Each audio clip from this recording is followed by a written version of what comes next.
Good news mga idol, running nurse ng Binalonan, Pangasinan nasungkit ang 7th runner-up sa 164 miles endurance run 2025. Sa detalye mga idol, kasama natin Idol Vico Cancionero.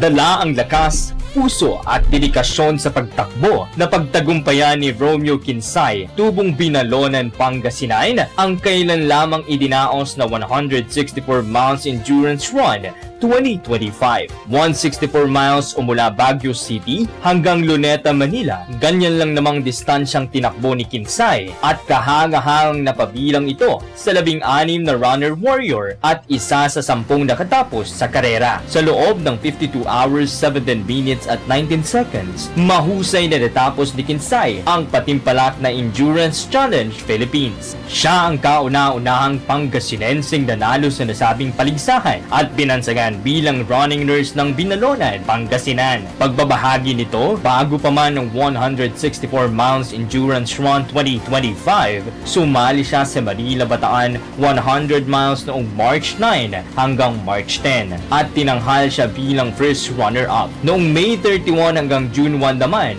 ay sa Zambales 100 miles at nasungkit ang 5th runner-up. Isa si Kinsay sa mga nagpakita ng lakas, galing, puso at dedikasyon na ilan sa mga katangian ng isang Pangasinense. At iyan ang ating good news. Ako si Idol Vico Cancionero, Tatak IFM. IFM News. IFM News.